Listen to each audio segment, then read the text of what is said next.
rahmat dari Allah Subhanahu wa taala, khususnya bagi pembaca, umumnya bagi kita yang mendengarkannya. Mengejak acara selanjutnya yaitu acara inti ceramah agama sekaligus doa penutup yang akan dipaparkan oleh Kiai Haji Ihsanuddin Al-Bukhaili yang dari Serang, Banten. Kepada beliau al-waktu wal makan fal yatabaral masykuro.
Assalamualaikum warahmatullahi wabarakatuh.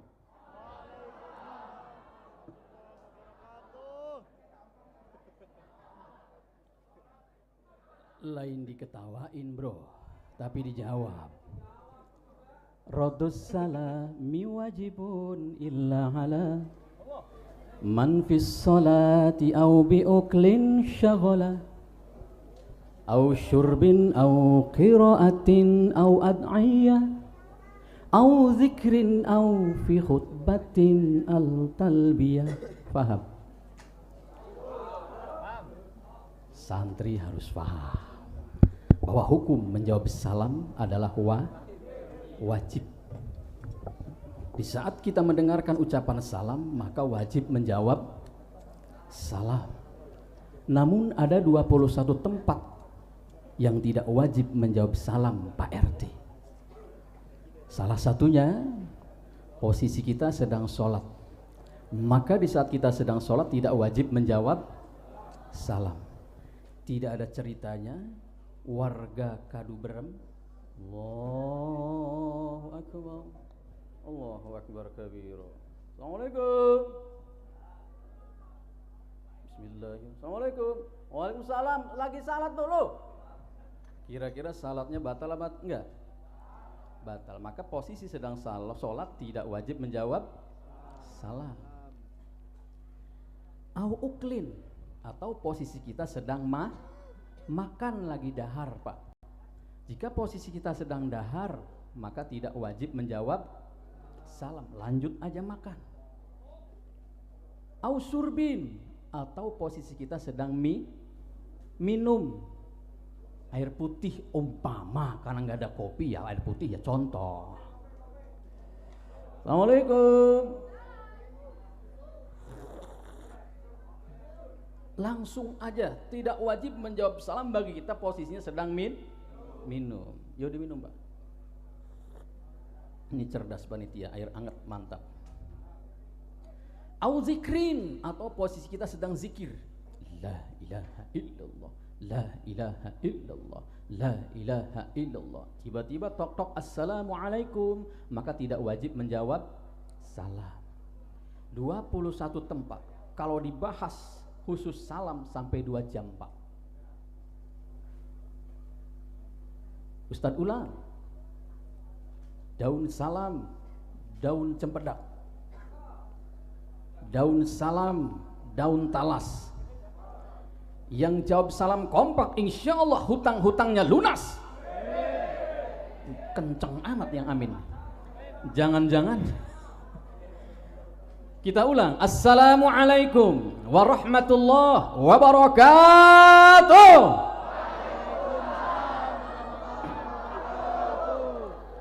Daun salam, daun pepaya. Yang jawab salam, Ustadz doain jadi orang kaya. Pengen kaya? Insya Allah. Bismillah, alhamdulillah, wabillah, wabifadlillah, wabisyafaati Rasulillah Muhammad ibni Abdillah. Wala hawla wala quwwata illa billah. Ashhadu an la ilaha illallah wahdahu la syarika lah. Wa ashhadu anna sayyidana wa nabiyyana Muhammadan abduhu wa rasuluhu la nabiyya ba'dah. Faqad qala Allah ta'ala fi kitabihil karim wa huwa asdaqul qailin wa biqaulihi yahtadil muhtadun. A'udzu billahi as-sami'il 'alim minasy syaithanir rajim. Bismillahirrahmanirrahim.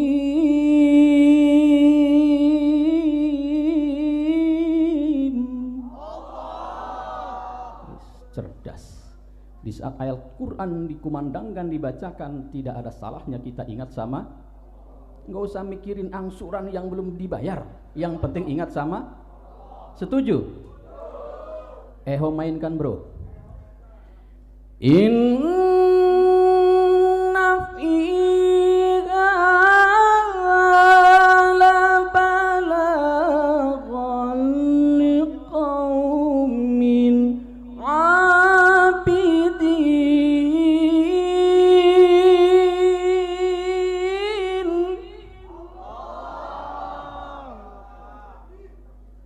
Ngenah ente Pak? Alhamdulillah. Begini-begini mantan juara MTQ bro. Wa ma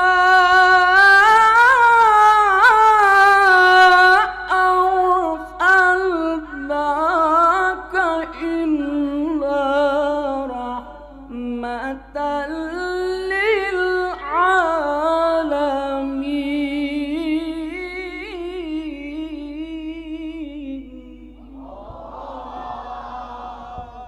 Lanjut.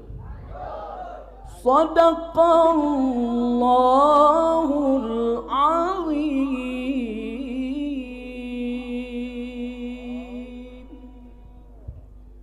Wa qala an-nabiy sallallahu alaihi wasallam man azzama maulidi kuntu lahu syafi'an yaumal qiyamah. Al-hadis. Tahiyatan thayyibah wa ihtiramatan hasanah. Yang sama kita hormati, kita muliakan, kita dambakan ilmu, nasihat, saran serta doanya. Para alim, para ulama, para kiai, tokoh agama, pimpinan pondok pesantren, pimpinan majelis taklim, wabil khusus guru-guru kita yang hadir di tempat yang mulia ini. Kakanda Al-Muskarram Kiai Haji Emi Suhaimi, Abah KPK. Ayah Abah KPK. Mana Abah KPK? Salam hormat Abah. Sehat selalu Abah, panjang umur. Ustadz doain panjang umur sampai hari kiamat kurang 1 hari Pak. Dan semua guru-guru kita yang hadir di majelis yang mulia ini, semoga Allah tambah kemuliaannya dan Allah tambah keberkahannya. Amin ya rabbal alamin. Aparatur pemerintah sipil maupun militer, TNI Polri, Bapak Lurah. Ayah Bapak Lurah? Alhamdulillah, kita doakan Bapak Lurah yang hadir di majelis perayaan peringatan Maulid Nabi Muhammad SAW ini diberikan sehat walafiat panjang umur. Amin ya rabbal alamin. Bapak RW hadir? Mana Bapak RW? Alhamdulillah, kita doain Bapak RW semoga selalu menjaga kekompakan di warga Kadu Brem, Kadu Merak dan sekitarnya. Amin ya rabbal alamin. Bapak Ketua RT ayah? Mana Bapak Ketua RT? Wih, subhanallah, alhamdulillah, syukron Kiai, syukron Pak RT. Beliau hadir, beliau sampun sowan silaturahim di tempat Ustadz di lingkungan Sumursana, Kelurahan Kaligandu, Kecamatan Serang, Banten. Bapak RT Udin, sehat Bapak RT?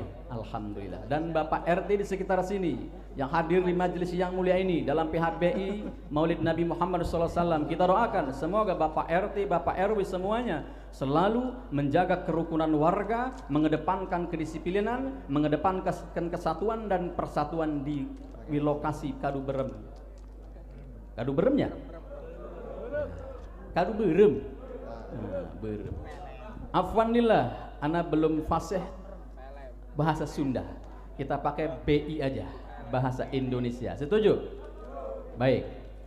Hadirin hadirat yang berbahagia, yang tidak dapat Ustaz sebut satu persatu, namun fa insyaallah rasa hormat dan takdim ini tak berkurang sedikit pun. Wabil khusus ketua panitia kita. Mana ketua panitia? Sehat ketua panitia?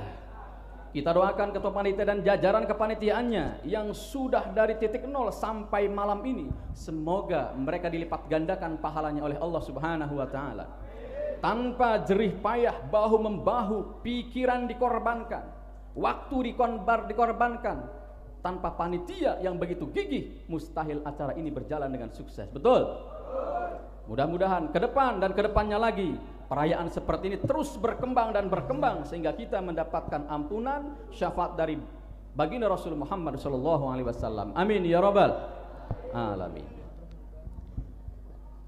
Operator sound, terima kasih, sehat selalu. Tak lupa Master of Ceremony, penyusun acara Muraqibil Awqat, Bapak MC yang telah memberikan waktu kepada Ustadz. Semoga Bapak FC selalu diberikan kesehatan walafiat. Amin ya rabbal alamin. Tim hadroh yang mulia, yang keren sekali membawaan hadrohnya, suaranya begitu merdu. Kita doakan semoga go nasional dan go internasional. Amin ya rabbal alamin. Baik ibu bapak yang berbahagia, pada perayaan hari besar Islam Nabi Muhammad SAW dengan tema meneladani akhlak Nabi Muhammad SAW sebagai landasan pembentukan pribadi yang berkualitas. Yuk kita kupas perayaan Maulid Nabi Muhammad SAW dengan tajam, setajam silet. Siap? Siap tersinggung? Bagus. Namanya nasihat harus tersinggung. Kalau nasihat memberikan kesenangan itu bukan nasihat, namanya hiburan. Maka kita duduk manis di sini adalah mengupas tuntas tentang perayaan Maulid Nabi besar Muhammad SAW. Pertama, mari kita bersyukur kepada Allah atas segala rahmat, hidayah, inayah serta izin darinya. Di kesempatan yang mulia ini 19 September 2025 atau bertepatan dengan 27 Rabiul Awal, kita ditakdirkan atas izin Allah hadir di tempat yang mulia ini. Langkah kaki kita, ayunan tangan kita, semua itu adalah atas izin, kudrat dan iradat Allah Subhanahu wa taala. Semoga langkah kaki kita, ayunan tangan kita senantiasa mendapatkan keberkahan dan ampunan dari Allah Subhanahu wa taala. Amin ya rabbal alamin. Kedua, mari kita bersalawat kepada baginda Rasul, sang proklamator Islam, penegak keadilan, pembasmi kejahilan, yang syafaatnya sangat kita harapkan di kelak hari yaumil kiamah nanti. Maka jangan pernah bosan ibu, jangan pernah bosan bapak, jangan pernah bosan wahai pemuda untuk terus bersalawat kepadanya. Jadikan Nabi Muhammad sebagai orang dalam kita di akhirat nanti, Pak. Karena kalau di akhirat punya orang dalam enak, Pak. Sebagaimana kita mau ke kelurahan punya orang dalam yaitu Bapak RT, punya orang dalam Bapak Lurah, ada yang kenal itu enak. Bayangin kita nyelonong di kelurahan tanpa ada yang kenal, susah, Pak. Begitu juga kita nanti di akhirat, jika kita punya orang dalam yang paling hebat yaitu baginda Rasul, maka di akhirat kita akan mendapatkan syafaat dari Rasul Muhammad SAW. Setuju? Maka dari itu yuk kita gemakan sholawat. Tim hadroh tolong bantu mainkan hadroh, kita baca sholawat tibil qulub bersama. Pegang dada sebelah kiri kita, karena di sini tersimpan hati. Hati jangan sampai terkotori dengan sifat iri, hati jangan sampai terkotori dengan sifat hasud, hati jangan sampai terkotori dengan sifat sombong. Melalui perayaan Maulid Nabi Muhammad ini kita bersihkan hati kita agar kita mendapatkan syafaat dari Rasul dan kita digolongkan sebagai penduduk surga. Amin ya rabbal alamin. Karena kita sejatinya adalah penduduk surga, asal muasal nenek moyang kita dari surga, maka kita harus kembali ke surga. Setuju? Angkat tangannya, kanannya letakkan di dada sebelah kiri kita. Karena di sini tersimpan hati, mudah-mudahan dengan wasilah sholawat tibil qulub, sholawat syifa ini kita dibersihkan hatinya oleh Allah Subhanahu wa taala. Karena perlu kita ketahui tidak ada ceritanya warga Kaduberem masuk neraka gara-gara kena penyakit stroke. Ditanya oleh malaikat Malik, "Kenapa kamu masuk neraka?" "Stroke, Pak." "Enggak ada, Pak." "Betul, Pak RT." "Kenapa kamu masuk neraka?" "Saya kena penyakit kanker, kantong kering." "Apa lagi?" "Kenapa kamu masuk neraka?" "Kena tumor, Pak." "Enggak ada, Pak." Yang banyak masuk neraka gara-gara punya penyakit hati. Maka bersihkan hati kita, satukan etikat kita di peringatan perayaan Maulid Nabi Muhammad SAW ini, satukan silaturahim antara kita. Yuk mainkan. Allahumma sholli ala sayyidina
yang sudah membaca sholawat tibil qulub. Semoga hati kita mulai dari malam ini, pengajian yang indah ini, dibersihkan oleh Allah Subhanahu wa taala. Yuk kita bersama ngaji. Siap ngaji, Pak? Ya. Maulid, perayaan hari besar Islam, Maulid Nabi Muhammad SAW. Dari sejak kapan Maulid diadakan? Di mana perayaan Maulid tersebut diselenggarakan, dan oleh siapa yang memproklamatorkan acara Maulid tersebut? Ibu bapak yang berbahagia, di Serang, Pak, di kampung Ustadz situ dilingkung oleh perumahan-perumahan, Pak, komplek-komplek, yang dimana di komplek tersebut sudah banyak aliran-aliran waheboy. Waheboy tahu, Pak? Wahabi, yang kerjanya cuma membid'ah-bid'ahkan Maulid, Pak. Kira-kira di sini acara Maulid apa indah apa bid'ah? Indah. Setuju perayaan Maulid semakin dikembangkan? Tepuk tangan untuk warga Kaduberem. Pak. Maulid Nabi Muhammad SAW awal pertama kali diproklamatorkan adalah oleh Syekh Salahuddin Al-Ayyubi. Siapa? Iya, catat nama ini. Akhir ceramah Ustadz bagi Soekarno-Hatta yang mampu menjawab pertanyaan tersebut. Syekh Salahuddin Al-Ayyubi memerintahkan kepada gubernurnya yang pada saat itu dipegang oleh Sayyid Abu Sa'id Al-Malikul Muzaffar. Siapa? Yuk kita ngaji supaya kita tahu siapa yang memproklamatorkan acara Maulid ini. Syekh Salahuddin Al-Ayyubi memerintahkan kepada gubernur yang pada saat itu dijabat oleh Sayyid Abu Sa'id Al-Malikul Muzaffar. Siapa? Ya, itu aja, pegang nama itu. Nanti di akhir ceramah Ustadz tanya, yang kejawab naik ke podium. Pak RT siapin hadiahnya. Tenang Pak RT, nggak usah khawatir. Syekh Salahuddin Al-Ayyubi memerintahkan kepada gubernur yang pada saat itu Abu Sa'id Al-Malik Al-Muzaffar, "Hai Abu Sa'id." Siap tuan. Pada saat itu di kota Irbil. Irbil tahu Pak? Tenyaho. Irbil adalah nama sebuah kota yang mana provinsinya adalah Mausulia. Mausulia tahu? Belum juga. Mausuliah adalah sebuah provinsi yang mana negaranya adalah Irak Utara. Irak tahu Pak? Ah, Irak tahu. Masuk Piala Dunia nggak Irak itu Pak? Masuk. Tonton nanti Pak. Mudah-mudahan Indonesia masuk. Masuk nggak? Doain supaya masuk. Ya. Hei Abu Sa'id Al-Malikul Muzaffar, saat ini rakyat kita sedang porak-poranda, sedang tidak akur, banyak yang tidak akur musuh-musuhan. Para pejabat-pejabat kita pada saat itu membuat kebijakan-kebijakan yang menyengsarakan rakyat, Pak. DPR-nya kurang ajar. Dia buat undang-undang yang menyengsarakan rakyat. Yang tadinya gajinya cuma 1 bulan 3 juta, sekarang minta 1 hari 3 juta. Bahkan pajak dinaikkan pada saat itu di Mausulia, bukan di negeri Konoha. Pada saat itu, lantas bagaimana Tuhan? Apa yang harus aku lakukan? Mereka menteri-menteri kita kurang ajar, membuat kebijakan-kebijakan yang menyengsarakan rakyat. Lantas bagaimana? Kau undang para alimil ulama, kau undang para cendekiawan-cendekiawan muslim, kau kumpulkan raja-raja muslim, kumpulkan di sini, kita adakan acara peringatan Maulid Nabi Muhammad SAW. Lantas diundang cendekiawan-cendekiawan muslim, raja-raja muslim di negeri Irak, Pak, Irak Utara, provinsi Mausulia, kotanya Irbil. Diberikan surat oleh gubernur Syekh Sayyid Abu Sa'id Al-Malikul Muzaffar. Maka pada saat itu ada yang menulis sebuah poetisasi tentang baginda Rasul Muhammad SAW dengan maulidin Nabi yang tadi dibacakan oleh ulama-ulama kita yang ada di sini. Salah satunya Mahalul Qiyam, Maulid Ad-Dibagi yang begitu merdu dan indah, yang dijadikan satu buku yang disebut dengan Ashraful Anam. Dimulai dari ya Nabi salam terus, apalagi tadi Mahalul Qiyam, merinding Pak. Siapapun kita yang hadir di Mahalul Qiyam yang tadi dibacakan, dosa sebesar apapun kita akan dihapus oleh Allah Subhanahu wa taala. Maka sungguh beruntung malam ini yang hadir di majelis yang mulia ini. Alhamdulillah. Lantas biografi Rasul Muhammad SAW yang dikemas dengan indah di dalam kitab Ashraful Anam, dikembang luaskan perayaan Maulid tersebut dari tanah Arab, berkembang ke Asia, dari Asia berkembang ke Indonesia sampai ke Kadu Berem. Alhamdulillah. Ini bukti peringatan Maulid Nabi Muhammad SAW bahwa kita cinta kepada Nabi Muhammad. Kira-kira cinta gak kepada Rasul di semua yang hadir di sini? Cinta kepada Nabi. Pertanyaannya, apakah cinta kita hanya semusim? Apakah hanya pada peringatan ini doang? Apa cintanya karena berkat? Tidak, bahwa cinta kita kepada Rasul Muhammad SAW dibuktikan melalui meramaikan masjid yang kita cintai ini. Setuju? Buktikan cinta kita bukan cinta yang semusim, hanya karena cinta ada berkat saja, tapi cinta kita karena jalin silaturahim bertemu dengan alim ulama kita. Cinta kita silaturahim bertemu dengan Bapak Lurah. Cinta kita silaturahim dengan Bapak RW, Bapak RT setempat. Bahwa buktikan bahwa kita cinta kepada Rasul melalui para alimil ulama, dikumpulkan dengan perayaan Maulid Nabi Muhammad SAW dan menjalankan sunnah-sunnah yang diajarkan oleh Rasul Muhammad SAW. Amin ya rabbal alamin. Ibu bapak yang dirahmati Allah Subhanahu wa taala, mereka yang membid'ah-bid'ahkan Maulid belum tahu kisahnya, Pak. Jika kita merasa senang dengan kelahiran Rasul Muhammad SAW, pasti kita akan mendapatkan syafaat dari Rasul. Begini Pak, dulu di saat Rasul Muhammad SAW dilahirkan Pak, ada satu pamannya Rasul yang bernama Abu Lahab. Siapa? Abu Lahab. Kenal dengan Abu Lahab? Tidak. Siapa nama asli Abu Lahab? Abdul Uzza. Abdul Uzza disebut dengan Abu Lahab karena tangannya itu jahil, tangannya itu jahat, selalu memusuhi Rasul. Setiap Rasul mau keluar, di depan pintu Rasul itu ada kotoran unta dan duri-duri yang sangat menyakitkan. Zalim Abu Lahab, Pak. Namun hebatnya Abu Lahab itu, Pak, di saat Rasul mau dilahirkan, di situ jariyahnya yang disebut dengan Suwaibah Aslamiyah melaporkan, "Ya Tuan, ada apa?" Bahwa Tuhan telah punya keponakan baru. Siapa? Laki-laki apa perempuan? Laki-laki, Tuhan. Saking senangnya Abu Lahab dengan lahirnya Nabi Muhammad SAW pada saat hari Senin 12 Rabiul Awal tahun Gajah. Lantas pada saat itu pula Abu Lahab memerdekakan, membebaskan jariyahnya yang bernama Suwaibah Aslamiyah. "Hai Suwaibah, saat ini karena aku senang, karena aku happy, karena aku bangga dengan aku punya keponakan laki-laki, saat ini kau aku bebaskan." Abu Lahab senang karena lahirnya Nabi. 2 tahun kemudian, Pak, 2 tahun kemudian, Bu, Abu Lahab, di saat Abu Lahab meninggal dunia, dimimpikan oleh adik kandungnya yang bernama Sayyidina Hamzah. Siapa?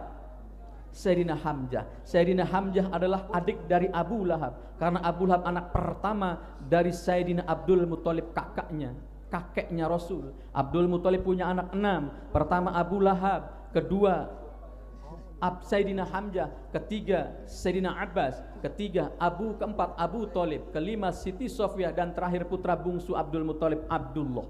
Abdullah paling ganteng, 18 tahun dia wafat, Pak. Jadi Rasul Muhammad SAW itu wafat ketika masih di dalam kandungan, 2 bulan 10 hari ayahnya sudah wafat, sudah yatim di dalam kandungan. Ada anak yatim di sini? Dek, anak yatim bukan, Dek? Bukan, punya ayah, mantap. "Hei kakak," kata Sayyidina Hamzah, "apa yang kau dapati di alam barzah? Apakah kau mendapatkan kesenangan di sana?" Jawab Abu Lahab, Pak RT, "Aduh, terus menerus saya disiksa di alam barzah. Tidak ada ampunan, siksaan begitu pedih yang aku dapatkan. Tapi di saat hari Senin, Pak, aku mendapatkan garansi ampunan dan keringanan siksaan." Abu Lahab mendapat keringanan siksaan setiap hari Senin. "Kenapa, Kak? Kok bisa kakak mendapatkan keringanan di setiap hari Senin?" "Karena aku merasa senang, karena aku merasa bangga, karena aku merasa happy dengan lahirnya Nabi Muhammad. Ini diceritakan di dalam kitab Qaul Munji fi Maudidil Barjanji. Syekh Hafidz Samsuddin radhiyallahu anhu mengatakan di dalam gubahan syairnya, "Idza kana hadza kafiran jaa dhammuhu wa tabbat yadahu fil jahimi mukhallada." Santri, fa'ulun mafa'ilun, fa'ulun mafa'ilun, fa'ulun mafa'ilun, fa'ulun mafa'ilun. Abu Lahab disiksa terus menerus karena faktor dia kafir, karena faktor dia zalim kepada Rasul Muhammad SAW. Wa tabat yadahu fil jahim, kedua tangannya dibakar di neraka jahim, Pak. Tapi hebatnya, ata annahu fi yaumil isnaini daima yukhaffafu anhu li sururi bi ahmada. Tapi Abu Lahab setiap hari Senin mendapatkan keringanan dari siksaan. Kenapa? Lisururi bi ahmada, karena merasa senang, karena merasa bahagia dengan lahirnya Nabi Muhammad. Pertanyaannya untuk kita semua yang hadir di majelis yang mulia ini, apakah kita senang dengan lahirnya Nabi?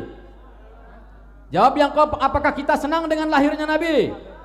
Senang dengan acara maulid ini? Berarti kita adalah penduduk surga semuanya. Amin ya Rabbal. Karena Rasul menjamin kepada kita, kullu ummati yadkhulunal jannah, semua umatku akan masuk ke dalam Siap semua masuk surga? Siap semua masuk surga? Pengen masuk surga? Yuk Ustaz doain. Siapa yang pengen masuk? Ya, mati dulu soalnya. Pak RT ya? Kalau masuk surga kan didoain sekarang, ya mati dulu, karena kunci surga itu adalah mati. Siapa yang siap cung? Didoain? Enggak. Maksudnya kita semua insya Allah akan masuk surga. Amin ya robbal alamin. Nah itu salah satunya Abu Lahab, Pak. Dia kafir, tapi karena setiap hari Senin dia senang dengan lahirnya Rasul, maka dibebaskan siksanya setiap hari Senin. Lah kita merasa bahagia, merasa bangga setiap hari kita senang. Bahkan di perayaan Maulid yang mulia ini, malam Sabtu ini kita happy bahagia dengan lahirnya Rasul, sehingga kampung Kadumerem merayakan Maulid Nabi Muhammad SAW, dan kampung Kadumerem ini salah satunya kampung yang akan mendapatkan syafaat dari Rasul Muhammad SAW. Satu, Abu Lahab. Yang kedua, Pak, ini yang kedua, Abu Thalib. Kita kupas dulu sebentar tentang Maulid sebelum kita ngaji nanti ke depan. Abu Thalib adalah paman Rasul, Pak, putra keempat dari Abdul Muthalib. Abu Thalib ini seorang pembela Rasul di garda terdepan, di mana Rasul dianiaya, didolimi oleh kafir-kafir Quraisy. Abu Thalib selalu di garda terdepan, Pak. Siapapun yang mau menyakiti Rasul, Abu Thalib ada di depan. Pak, Bu, ibu-ibu mana ini? Sehat semua, Bu? Ya, kita ngaji dulu, Bu, tenang, Bu. Abu Thalib selalu membela Rasul, Pak. Tapi sayang, Pak, sayang Pak RT, Abu Thalib masa hidupnya belum mengucapkan 2 kalimat syahadat. Maka disebut Abu Thalib wafat dalam keadaan kafir. Cinta Abu Thalib kepada Rasul. Di mana Rasul, di situ Abu Thalib selalu di garda terdepan membela Rasul. Siapapun yang menyakiti Rasul, Abu Thalib siap menjadi bentengnya Rasul. Tapi sayang kematian Abu Thalib dalam keadaan kafir. Ini yang disayangkan oleh Rasul, Pak. Maka di saat Abu Thalib wafat, Nabi Muhammad nangis sedih, Pak. Di hadapan jenazah jasad Abu Thalib, Nabi Muhammad sedih. Saking sedihnya, hai paman, jangan sampai engkau disiksa di alam barzah nanti, paman. Maka inisiatif sang Rasul mempunyai lidah yang suci, air ludah yang sangat wangi, wanginya sewangi minyak kasturi. Dari ujung rambut sampai ujung kaki Abu Thalib dikasih air ludah Rasul. Supaya apa? Supaya Abu Thalib ini tidak disiksa di alam barzah. Saking apa? Saking cintanya Rasul kepada pamannya Abu Thalib. Semua dari ujung rambut sampai ujung kaki dikasih air ludah Nabi Muhammad SAW. Kemudian Abu Thalib dikubur karena emang kafir, mati dalam keadaan kafir, tidak dimandikan, tidak dikafankan seperti layaknya muslim, dan tidak disolatkan, Pak. Masuklah Abu Thalib ke dalam alam barzah, Pak. Ini harus kita cermati, karena mereka Wahabi yang membid'ah-bid'ahkan peringatan Maulid, mengkafir-kafirkan Abu Thalib, mereka belum tahu ceritanya. Ada di dalam kitab Targhibul Mustaqim dan Madarisus Su'ud karangan Hujjatul Islam Syekh Nawawi Al-Bantani. Di dalam kitab tersebut dijelaskan bahwa Abu Thalib ketika masuk di alam barzah tentu ditanya. Siapapun kita yang masuk ke dalam alam barzah ditanya 6 pertanyaan, Pak. Ditanya berapa? 6 pertanyaan. Siapapun kita. Ketika ditanya, "Hai, man rabbuka?" Siapa Tuhanmu? Abu Thalib enggak jawab, Pak. Karena Abu Thalib tidak menyembah Allah. Karena Abu Thalib belum sempat membaca 2 kalimat. Jika kita tidak mampu menjawab pertanyaan tersebut, maka nakir tugasnya menyiksa orang yang di alam kubur. Ketika martil Abu Thalib diangkat dan dipukulkan ke kepala Abu Thalib, ternyata tidak mempan. Tidak mempan, Pak, jenazah Abu Thalib. Hebat tidak, Pak? Kenapa ini tidak mempan? Diselidik punya selidik, pantas aja nggak mempan. Ternyata di jasad Abu Thalib ada air ludah suci Rasul Muhammad SAW. Hebat tidak air ludahnya Nabi Muhammad, Pak? Hebat mana air ludah Nabi dengan air ludah kita, Pak? Wangi nggak air ludah kita, Pak? Bayangin air ludah kita pagi-pagi, Pak. Na'udzubillah, summa na'udzubillah. Itu obat, Pak.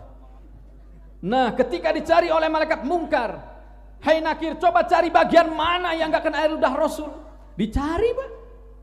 Dari ujung rambut sampai ujung kaki ternyata pas dicari ada satu bagian dari jenazah Abu Thalib yang tidak terkena air ludah Rasul Muhammad SAW. Coba tebak-tebakan, Ustadz mau nanya, kira-kira bagian tubuh mana yang gak kena air ludahnya Nabi Muhammad, Pak? Coba sebelah sini jawab. Ya Pak? Jempol. Jempol atas apa jempol tengah nih? Jempol tengah. Coba bagian mana dari jasad Abu Thalib yang gak kena air ludah Rasul? Ada yang tahu, Pak? Yang tahu maju ke panggung.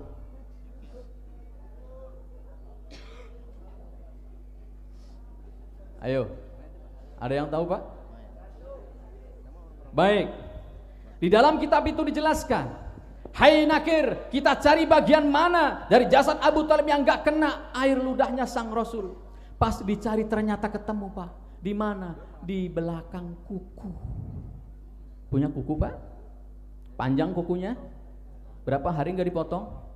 Jika sampai 40 hari lebih kuku tidak dipotong, maka bersemayam di situ iblis jurik dan teman-temannya.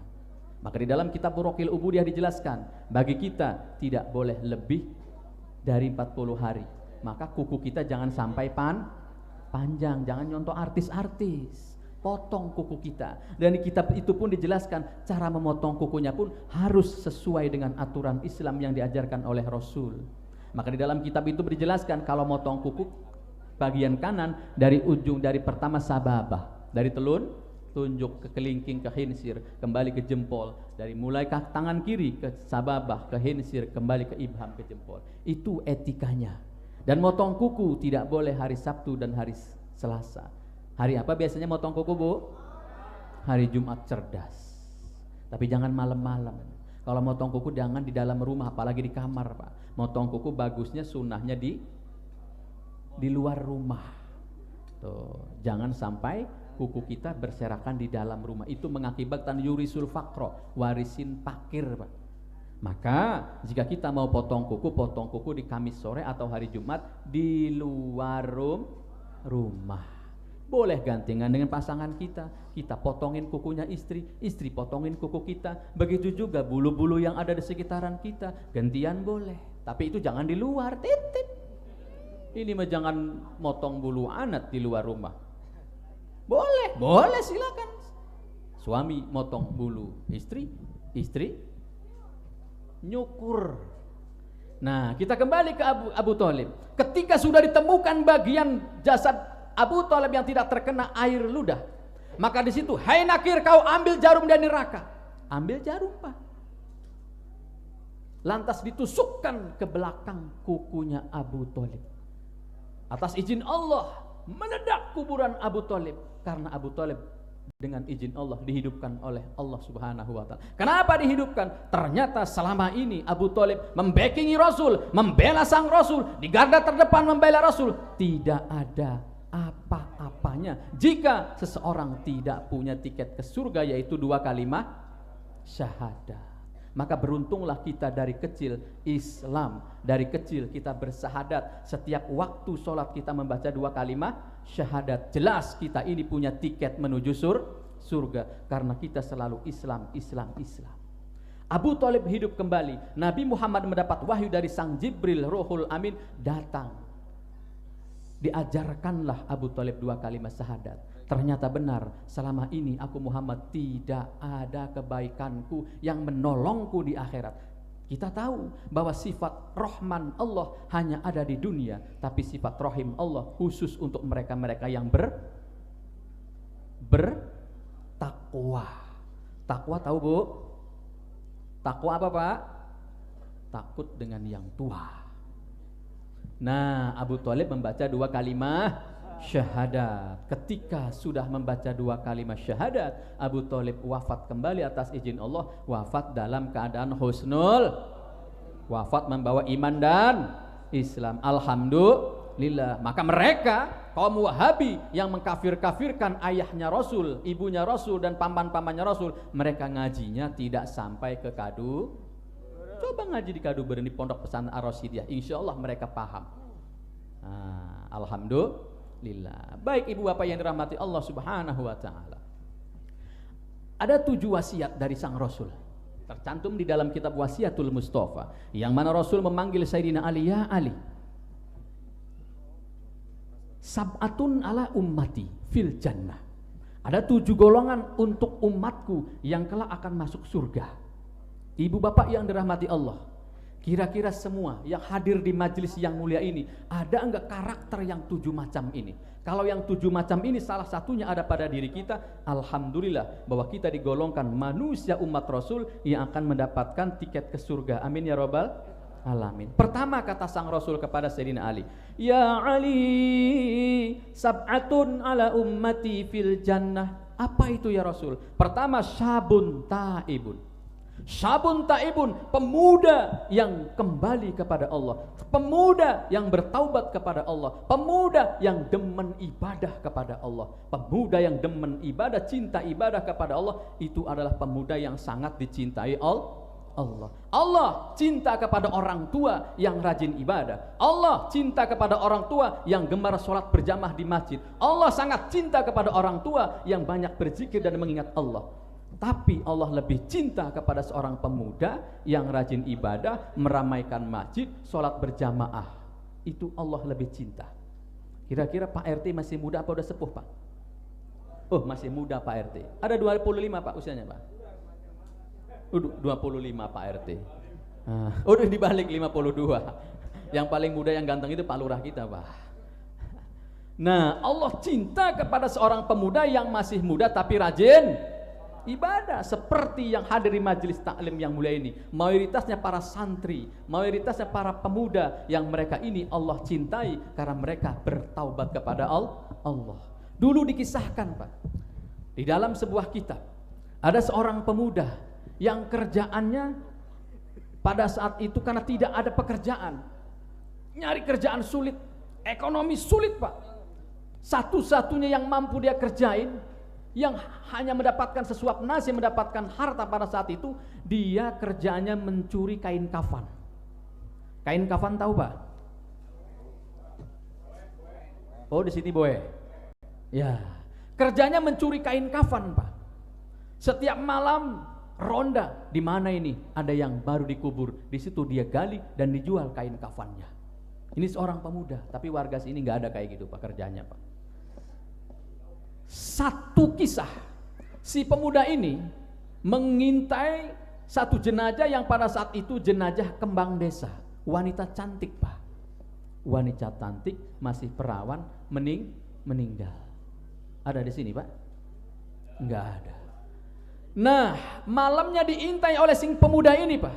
Ketika diintai orang-orang sudah pada pergi, malamnya digali itu kuburan Pak. Mau ngapain? Mau ngambil kain kafan itu Pak RT. Karena emang kerjanya mengambil kain, dijual buat makan keluarga.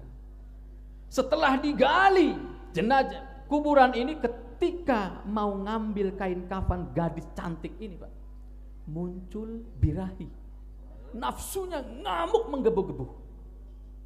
Karena emang terlihat begitu indah Pak. Ketika itu muncullah birahi, lantas si pemuda ini menggauli, menjima jenazah ini Pak. Na'udzubillah. Dilucuti kain kafan yang masih baru. Ketika sudah dilucuti, ketika mau naik, muncul nafsu, kemudian menggauli si gadis ini Pak. Ketika sudah beres melampiaskan hasrat dan nafsu bejatnya, apa yang terjadi? Atas izin Allah, si gadis ini bersuara, hei mal'un, hai manusia yang dilaknat Allah Subhanahu wa ta'ala, aku sudah dimandikan dalam keadaan suci, aku sudah dikafankan dalam keadaan indah, kenapa kau kotori? Apa yang aku dapatkan, apa yang aku mau sampaikan kepada Rabbul Jalil di saat aku dalam keadaan junub seperti ini? Gadis itu ngomong Pak RT. Lantas si pemuda itu kaget karena baru ini dia menggali kubur, jenazahnya hidup. Kira-kira takut nggak si pemuda ini Pak? Takut, wasbah, loncat si pemuda ini Pak. Ketika beres mengkubur, mengkafankan lagi, langsung lari sejari-jarinya, nangis pemuda ini Pak. Karena dikejar-kejar dosa. Udah kerjanya dosa, nyolong tahu Pak? Apa nyolong? maling kain kafan, tiba-tiba dia menggauli pula. Ini dosanya berkali lipat, Pak. Lantas lari si pemuda ini, Pak, lari terus dikejar-kejar dosa. Saking dikejar-kejarnya dosa, dia ingin bertaubat kepada Allah Subhanahu wa taala. Lantas, ini di zaman Rasul, Pak. Kemudian dia mendekati masjid yang mana di situ ada Rasul Muhammad SAW dan para sahabatnya. Nangis di teras Masjid Nabawi. Dilihat oleh Sayyidina Umar, "Hai pemuda, kamu kenapa?" "Aku banyak dosa, Tuhan." "Kamu masuk. Kamu minta bimbingan dari Rasul agar kamu diterima taubatnya oleh Allah Subhanahu wa taala." "Dosaku besar, Tuhan." "Ya udah, kamu masuk aja, masuk." "Enggak mau, Tuhan, aku malu dengan dosaku ini. Aku enggak kuat masuk ke dalam masjid, cukup di sini saja, Pak." "Tapi kamu jangan nangis." Nangis tahu, Pak, ya? Jerik. "Ya udah, kalau kamu enggak masuk, nanti saya sampaikan kepada Rasul Muhammad SAW. Ya Rasul, di luar ada seorang pemuda nangis. Saya ajak untuk masuk ke masjid, tidak mau ya Rasul. Coba panggil, suruh masuk ke sini." Ketika dipanggil, akhirnya pemuda itu dituntun oleh Sayyidina Umar, didudukkan kepada Nabi Muhammad SAW. Apa yang dikatakan oleh pemuda itu, Pak? "Rasul, dosaku banyak, Rasul. Dosaku besar ya Rasul. Apakah Allah akan memberikan ampunan kepada aku ya Rasul?" "Dosa kamu apa?" "Besar ya Rasul." "Iya, apa?" "Malu aku Rasul menceritakannya." "Kamu malu menceritakan? Ketika kamu berbuat dosa tidak malu, kenapa menceritakan hal dosa itu kepadaku kamu malu? Sebesar apa dosamu? Sebesar melebihi langit dan bumi ini ya Rasul. Coba cerita, biar aku tahu apa dosamu." Diceritakan sahabat oleh si pemuda ini, "Ya Rasul, aku ini 7 tahun kerjanya menggali kubur dan mengambil kain kafan, dan kain kafan itu aku jual." Rasul kaget, Pak. Karena kerjaannya enggak sembarangan ini. Kerjaannya maling kain kafan. Di sini ada enggak, Pak? Enggak ada di sini. Maling ayam ada? Maling uang rakyat ada? Banyak. Siapa itu, Pak? Iya. Maling salam ada di sini? Maling salam enggak jadi masalah, Pak Kiai ya. Kalau maling salam itu dapat pahala. Nah, coba ceritakan apa dosamu sehingga kau begitu nangis menjadi-jadi. "Rasul, pada saat itu kerjaanku 7 tahun selalu menggali kubur dan aku ambil kain kafan dari jenazah aku jual ya Rasul. Lantas pada saat malam kemarin ya Rasul, aku gali satu kuburan dan di situ didapati seorang gadis yang sangat cantik. Ketika aku mau bawa kain kafan, muncul nafsu hasratku yang menggebu ya Rasul. Lantas aku menggaulinya Rasul. Rasul marah naik pitam. "Hei mal'un, kau keluar dari masjid ini, jangan sampai Allah menurunkan azabnya di masjid ini." Kira-kira pemuda mau pengen tobat, datang ke Rasul diusir. Sedih enggak, Pak? Nangis enggak si pemuda ini, Pak? Pengennya taubat. Ternyata ketika di hadapan Rasul malah diusir. Umpama kita datang ke calon mertua, umpama, mertua tahu nggak, Pak? Mitoha mau melamar gadis pujaan kita, ditanya oleh calon mitoha kita, "Kerjamu apa?" "Ojol." "Saya pengen cari pejabat." Sedih nggak, Pak? Nah, ini pemuda ini diusir oleh Rasul. Pergilah pemuda ini nangis sejadi-jadinya 3 hari 3 malam, Pak, nangis, sujud di situ, nangis terus di gurun pasir. Jibril datang. "Hei Muhammad, Allah yuqri'ukas salam." Allah mengucapkan salam kepadamu. Allah bertanya kepadamu, "Apakah siapa yang menciptakan langit dan bumi?" Kata Jibril, "Allah." "Siapa yang menciptakan manusia?" "Allah." "Siapa yang mengampuni taubatnya semua manusia?" "Allah." "Lantas kenapa ketika ada orang yang meminta taubat kau usir?" Dari situ Rasul kharras sajidan, menjerit dan bersujud. Panggil si pemuda itu, bahwa pemuda itu telah diampuni dosanya oleh Allah karena dia berniat mau bertaubat. At-taibu minaz zambi kaman la zambalahu. Seseorang yang kembali kepada jalan Allah, seseorang yang bertaubat kepada Allah seperti layaknya orang yang tidak punya dosa. Maka melalui PHBI Maulid Nabi Muhammad SAW, sabun taibun, kita senantiasa bertaubat kepada Allah Subhanahu wa taala. Sebesar apapun dosa yang pernah kita lakukan di masa lalu, Pak. Sebesar apapun dosa masa lalu kita, Bu, insya Allah jika kita benar-benar bertaubat kepada Allah Subhanahu wa taala, pasti Allah mengampuni dosa kita. Jangankan pemuda itu, Pak, iblis saja dikisahkan di dalam sebuah kitab. Iblis datang kepada Nabi Musa alaihis salam. Kenapa kepada Nabi Musa? Karena Nabi Musa adalah salah satu nabi yang sering berkalam-kalam kepada Allah. Musa adalah satu-satunya nabi yang disebutkan paling banyak di Al-Quran, walaupun Nabi Musa tidak ada nama surat di dalam Al-Quran. Iblis datang nih, Pak, kepada Nabi Musa. Hai Musa, apa iblis? Kira-kira kalau aku bertaubat minta maaf sama Allah, diampuni enggak ya? Kata iblis. Iblis pengen tobat. Kata Musa, enggak tahu iblis. Ya udah, nanti saya sampaikan kepada Allah. Lapor iblis, Pak, kepada Nabi Musa, kepada Allah. Lapor Nabi Musa kepada Allah. Ya Allah, iblis datang kepadaku. Mau ngapain? Katanya dia mau bertaubat, ya Allah. Dia menyesal atas dosa yang pernah dia lakukan. Apakah taubatnya, maafnya dimaafkan oleh Engkau, ya Allah? Kira-kira iblis minta maaf, bertobat, dikasih tobat sama Allah? Oh, sepi. Kira-kira iblis datang sama Nabi Musa memohonkan kepada Nabi Musa agar tobatnya diterima Allah. Kira-kira Allah ngampura iblis enggak, Pak RT? Ngampuni. Hebat Pak RT, ngajinya jauh. Kata Allah, hei Musa, siapapun yang datang kepadaku, walaupun dosanya sangat banyak sesundul langit, siapapun dia, hubungannya denganku, dosanya denganku, aku akan ampuni dia. Sifat Rahman Rahim Allah, bro. Tapi ada syaratnya. Sampaikan kepada iblis, dia punya salah bukan kepadaku, tapi dia punya salah kepada Nabi Adam. Mantap. Bukan perutnya doang yang gede, ilmunya gede. Sampaikan kepada iblis, dia punya salah kepada Adam. Lantas harus sujud dulu kepada Nabi Adam, karena dia salahnya kepada Nabi Adam.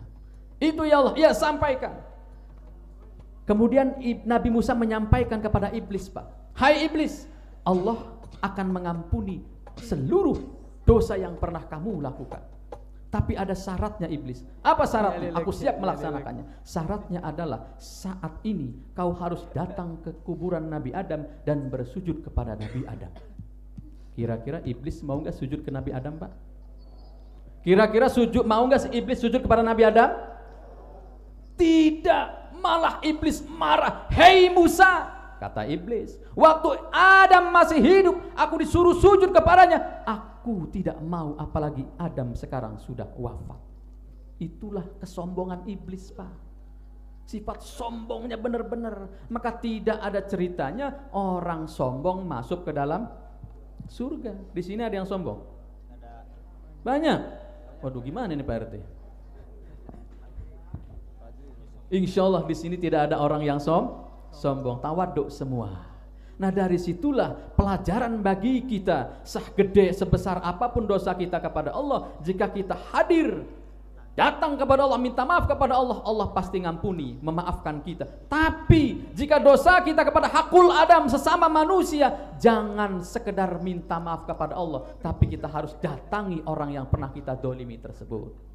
Maka kita harus saling memaafkan, jangan saling bermusuhan. Tidak ada ceritanya orang yang diampuni dosanya oleh Allah kalau dia masih punya salah kepada hakul Adam, kepada manusia.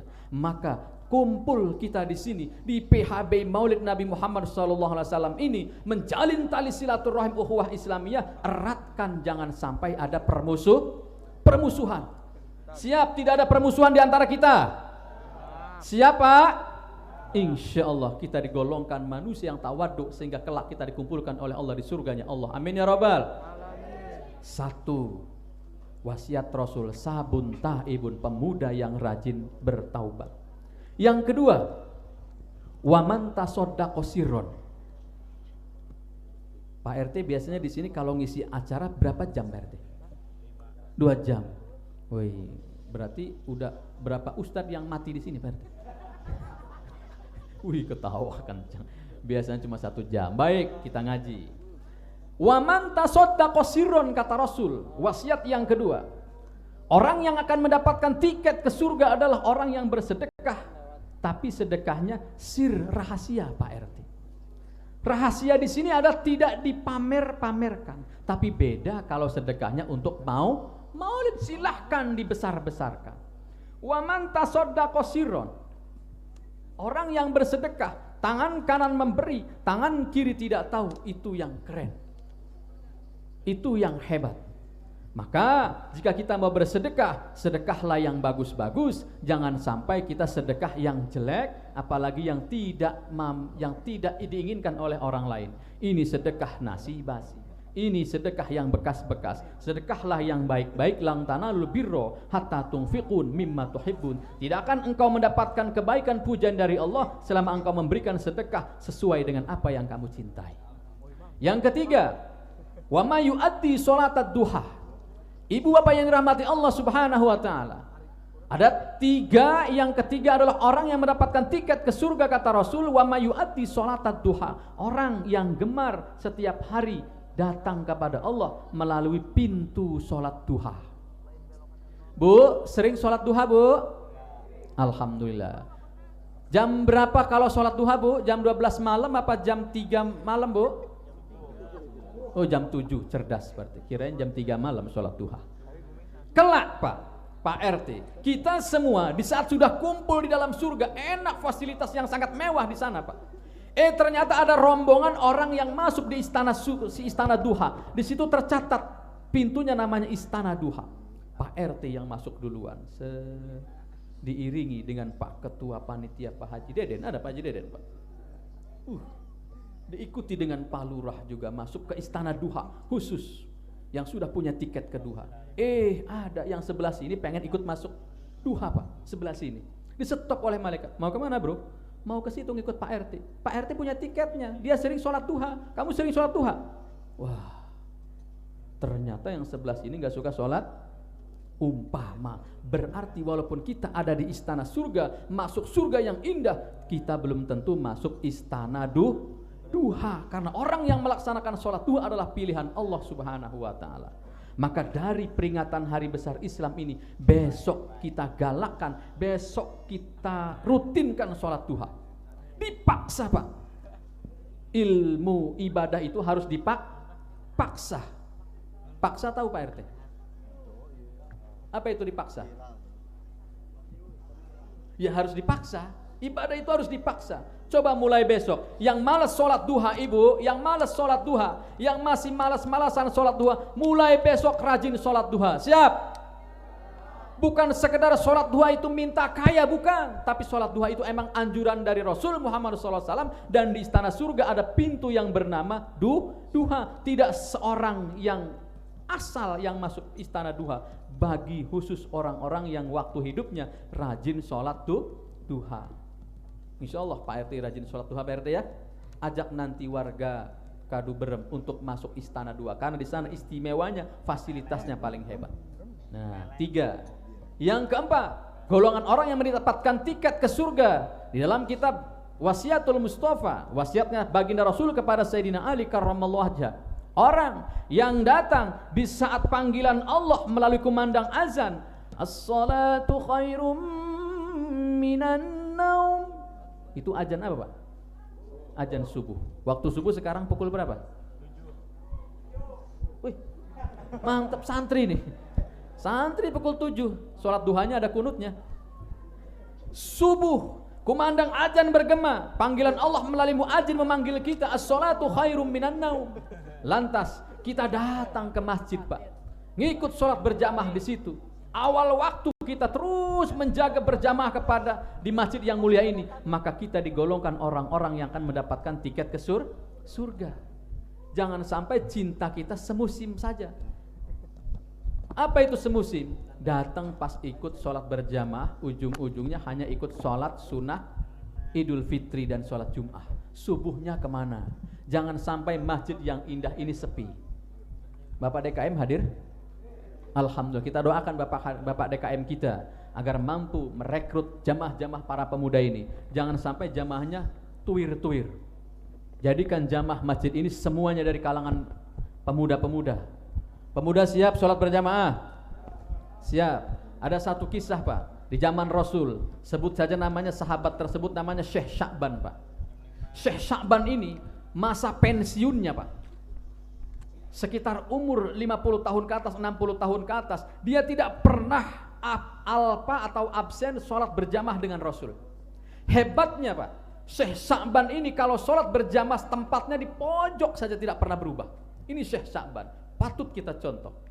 Ketika Rasul berhadap kepada jamaah, istawu sawu sufufakum fa inna tasfiyatas sufuf min tamamis shalah, kata Rasul, lurus rapatkan barisan, isi barisan depan yang masih kosong, karena semua itu bagian dari kesempurnaan salat. Rasul nengok kanan, Rasul nengok kiri. Seperti biasa di pojokan itu ada sahabat yang bernama Syekh Sya'ban Pak RT.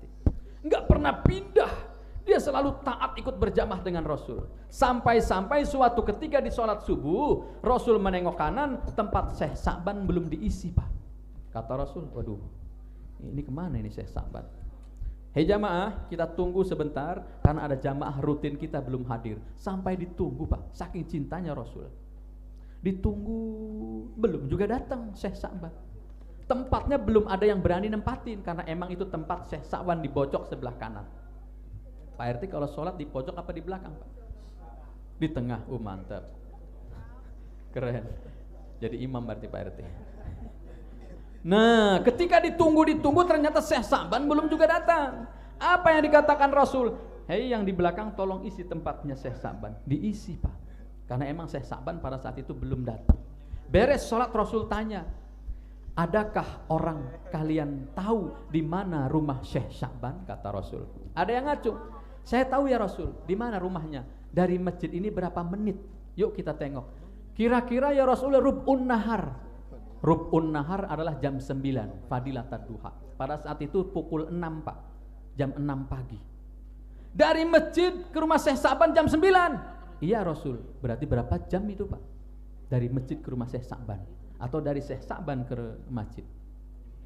Jalan kaki dari rumah menuju masjid, rub'un nahar dari jam 6 umpama sampai jam 9. Berarti Syekh Sya'ban Pak, Bu, dari rumah Syekh Sya'ban kalau mau sholat subuh, subuhnya 4.32 sekarang, berarti berangkat dari rumah itu sekitar jam 1 malam Pak. Berarti mencapai waktu 3 jam jalan kaki. Pak RT kira-kira dari rumah berapa jam Pak RT ke masjid? 1 menit. Wih, berarti kalau 1 menit Pak RT wajib sholatnya di masjid. Apa hukum sholat di masjid? Madhab Syafi'i mengatakan sunnah muakkad. Tapi kalau madhab Hambali wajib hukumnya sholatnya di masjid. Kenapa hukumnya sunnah muakkad? Waktu itu Rasul melihat jamaah yang tidak hadir. Siapa yang tidak hadir sholat berjamaah, bakar rumahnya. Wih, keras Pak, emang kayak gitu, bakar rumahnya. Tapi Rasul tidak membakarnya. Kalau Rasul membakar rumah seseorang yang tidak mau sholat di masjid, berarti hukum sholat di masjid jatuh hukuman wajib.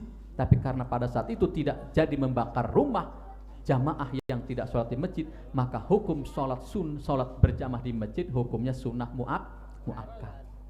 Nah, kalau jamaahnya hukumnya fardu kifayah.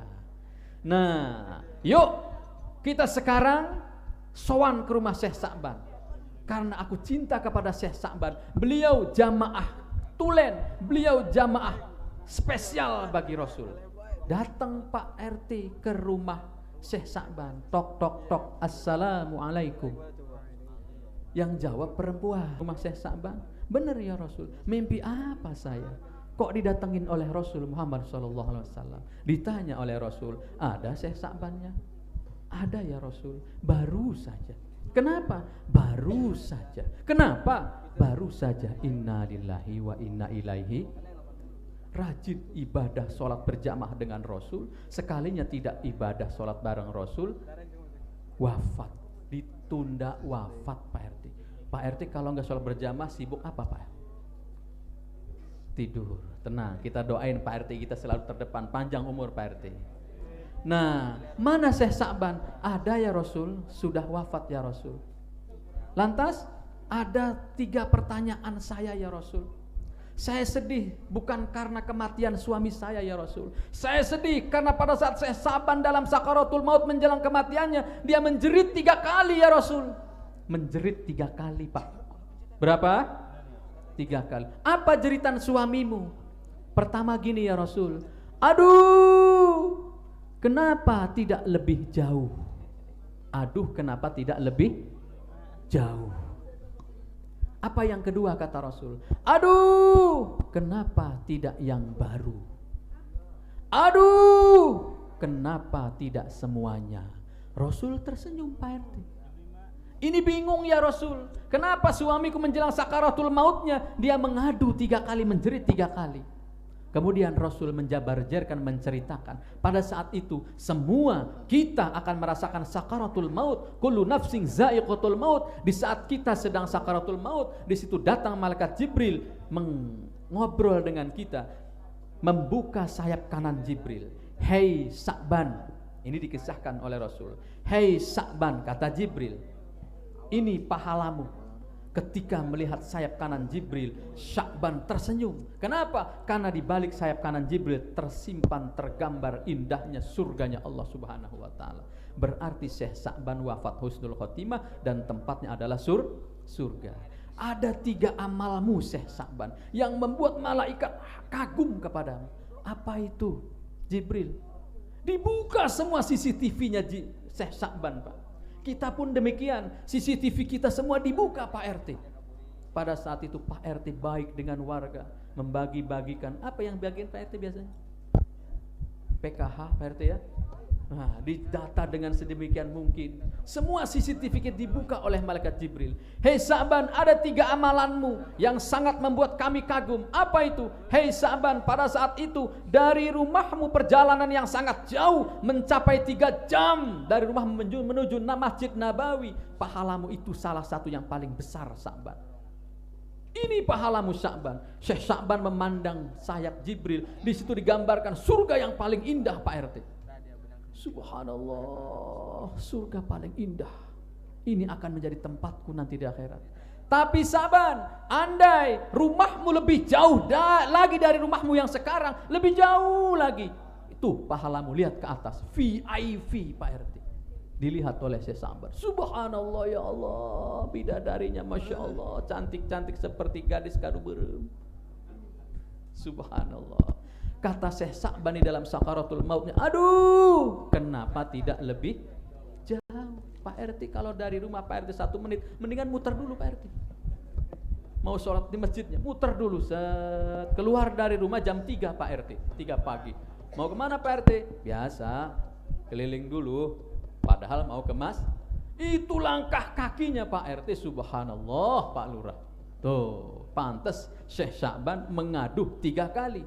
Aduh, kenapa tidak lebih jauh? Beruntung warga Kadu Berem yang rumahnya jauh dari masjid.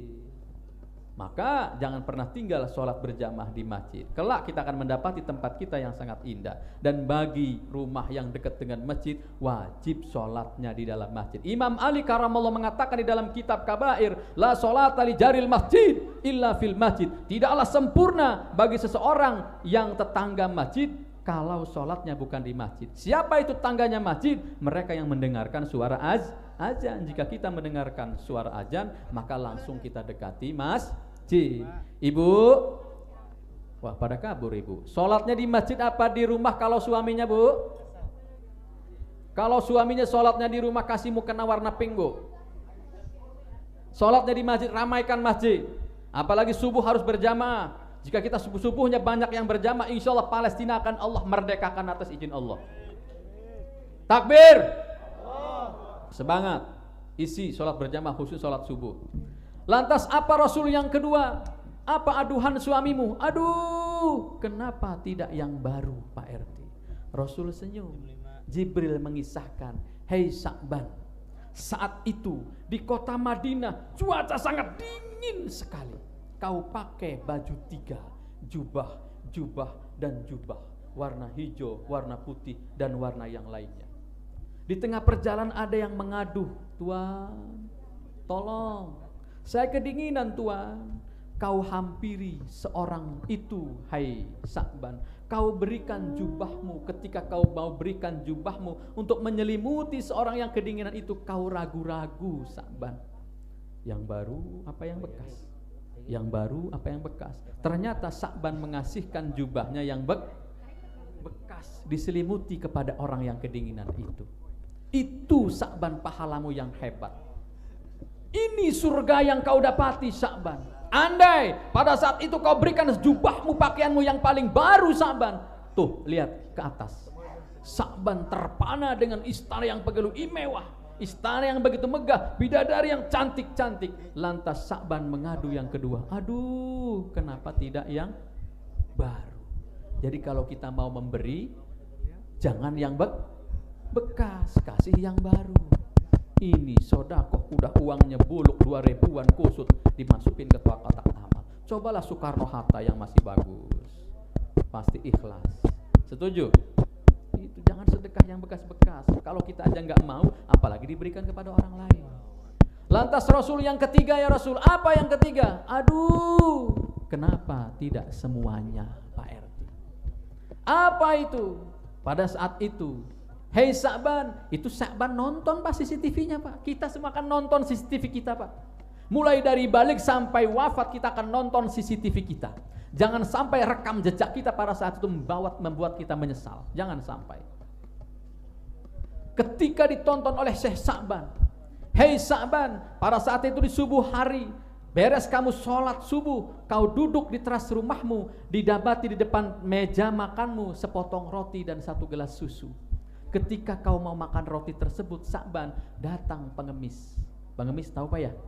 Peminta-minta. Tuan, kata pengemis, aku minta rotinya itu Tuan. Aku belum makan 2 hari Tuan.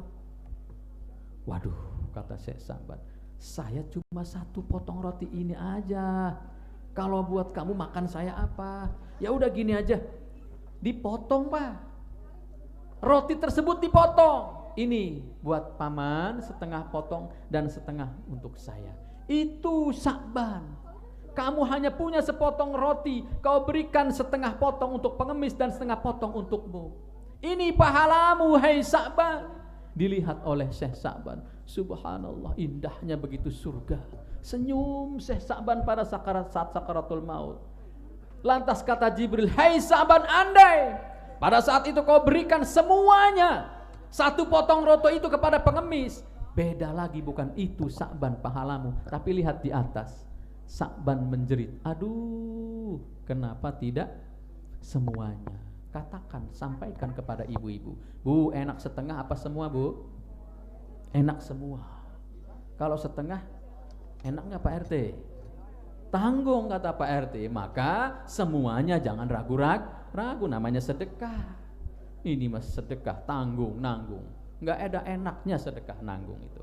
Tuh, orang yang merutinkan sholat berjamaah, maka orang tersebut akan mendapatkan tiket ke dalam surga.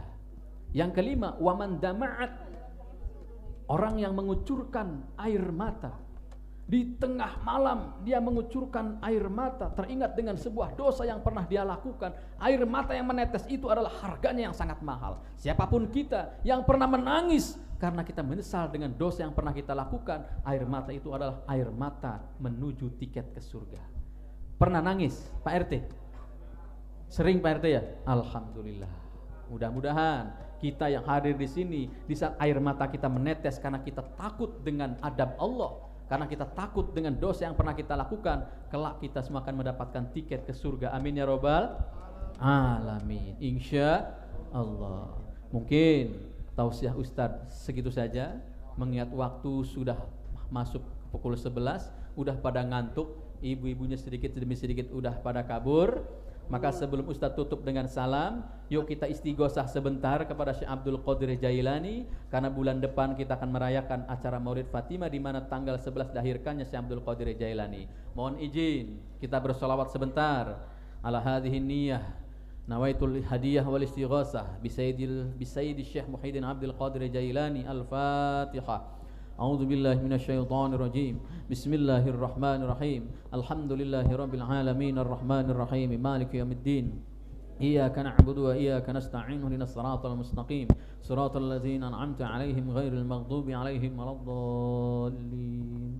لا إله إلا الله لا إله إلا الله محمد رسول الله شيخ عبد القادر ولي الله على الكافي صلاة الله على الشفيع سلام الله بمحيي الدين خلصنا من البلوى يا الله عباد الله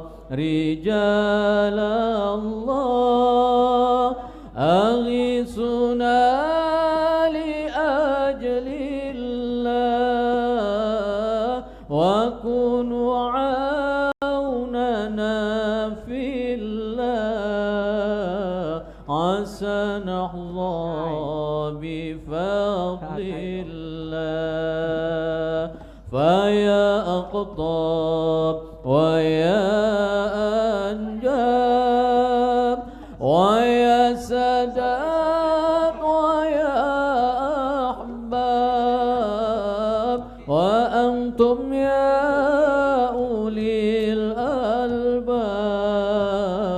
تعالوا وانصروا لله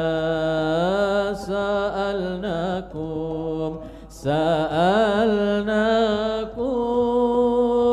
وللزلفى رجوناكم وفي أمر قصدناكم فشدوا عزمكم لله فيا ربي بسادتي تحقق لي إشارتي عسى تأتي بشارتي ويصفو وقتنا لله بكشف الحجب عن عيني ورفع البين من بيني وطمس الكيف والأين بنور الوجه يا الله صلاة الله مولانا على من بالهدى جانا ومن بالحق أولانا شفيع الخلق عند الله لا إله إلا الله لا إله إلا الله محمد رسول الله شيخ عبد القادر ولي الله. Dari Ustadz mohon dimaafkan jika ada yang kurang berkenan, itu kebodohan dari Ustadz. Jika ada yang baik mudah-mudahan bermanfaat dan mampu diaplikasikan dalam kehidupan sehari-hari. Burung irian, burung cendrawasih. Cukup sekian dan terima kasih. Buah nangka, buah durian, buah rambutan, buah cempedak, itulah nama-nama buah-buahan. Ihdinas siratal mustaqim. Wassalamualaikum warahmatullahi wabarakatuh.